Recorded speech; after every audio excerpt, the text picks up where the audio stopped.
सभी श्रोताओं का रामायण की कथा में हार्दिक स्वागत, अभिनंदन।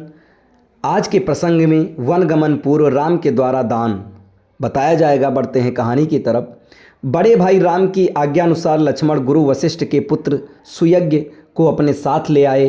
राम और सीता ने अत्यंत श्रद्धा के साथ उनकी प्रदक्षिणा की। इसके पश्चात उन्होंने अपने स्वर्ण कुंडल, बाजूबंद, कड़े, मालाएं तथा रत्न जटित अन्य आभूषणों को उन्हें देते हुए कहा, हे मित्र, जनक नंदिनी सीता भी मेरे साथ वन को जा रही हैं, इसलिए ये अपने कंकड़, मुक्तमाला, किंकड़ी, हीरे, मोती, रत्नादि समस्त आभूषण आपकी पत्नी को दान करना चाहती हैं। आप इन आभूषणों को सीता की ओर से उन्हें आदर तथा नम्रता के साथ समर्पित कर देना। मेरी ये स्वर्ण जटित सैया मेरे लिए किसी काम की नहीं है, अतः इसे भी आप ले जाइए। मेरे मामा ने अत्यंत स्नेह के साथ मुझे ये हाथी दिया था, मुझे भी सहस्त्र स्वर्ण मुद्राओं के साथ आप स्वीकार करें। राम के वनगमन के विषय में ज्ञात होने पर सुयज्ञ के नेत्रों से अश्रु भर आए। सजल नेत्रों के साथ राम के द्वारा प्रदान की गई वस्तुओं को उन्होंने ग्रहण किया और आशीर्वाद दिया, हे राम, तुम चिरजीवी हो, तुम्हारा 14 वर्ष का वनवास तुम्हारे लिए निष्कंटक और कीर्तिदायक हो। वनवास की अवधि समाप्त होने पर लौटने पर तुम्हें अयोध्या का राज्य पुनः प्राप्त हो। इस प्रकार आशीर्वाद देकर गुरुपुत्र सुयज्ञ विदा हुए। उसके बाद राम ने अपने सेवकों को, जो कि राम के वनवास से दुखी होकर रो रहे थे, बहुत सारा धन दान में दिया और सांत्वना देते हुए बोले, तुम लोग कहीं रहकर महाराज, माता कौशल्या, सुमित्रा, कैकेयी, भरत, शत्रुघ्न एवं राज्य गुरुजनों की तन मन लगाकर सेवा करना। सदैव इस बात का ध्यान रखना कि उन्हें किसी प्रकार की असुविधा न हो।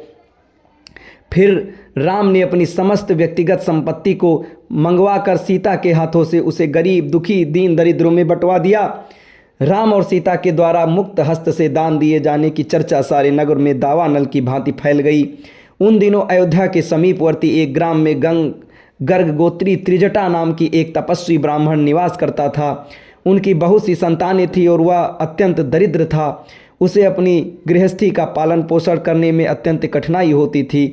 राम के द्वारा किए जाने वाले दान की चर्चा सुनकर उसकी पत्नी उनसे मिलने आई और कहा, हे स्वामी, आपको भी ज्ञात होगा कि अयोध्या के ज्येष्ठ राजकुमार श्री रामचंद्र जी अपना सर्वस्व दान में वितरित कर रहे हैं। आप भी उनके पास जाकर याचना करें। हमारी निर्धनता और दरिद्रता से तथा आपकी याचना से द्रवित होकर दयालु राम हम पर भी अवश्य ही दया करेंगे और इस दरिद्रता से हमारा उद्धार कर देंगे। तपस्वी त्रिजटा याचन में रुचि नहीं रखते थे, किंतु पत्नी के बार बार प्रेरित किए जाने पर विवश होकर वे श्री राम के दरबार की ओर चल पड़े। वे शीघ्रातिशीघ्र एक के बाद एक 5 ड्योढ़िया पार करके राम के समक्ष जा पहुँचे।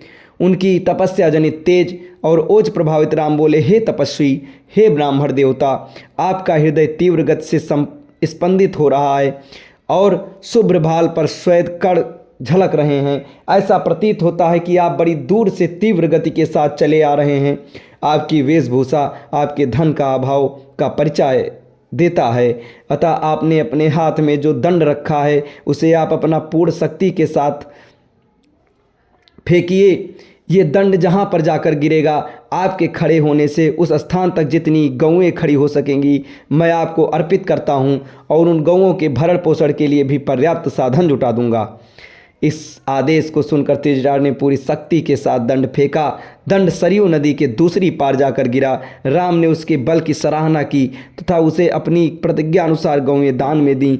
उनको विदा करने के पूर्व स्वर्ण, मोती, मुद्राएं, वस्त्रादि भी दान में दिया। इस प्रकार अपनी असंख्य धनराशि का दान कर सबको संतुष्ट करने के पश्चात वे सीता और लक्ष्मण के साथ पिता के दर्शन के लिए चले गए। अब इसके आगे की कथा आपको अगले वीडियो में बताई जाएगी। तब तक हमारे साथ बने रहें। धन्यवाद। जय श्री राम।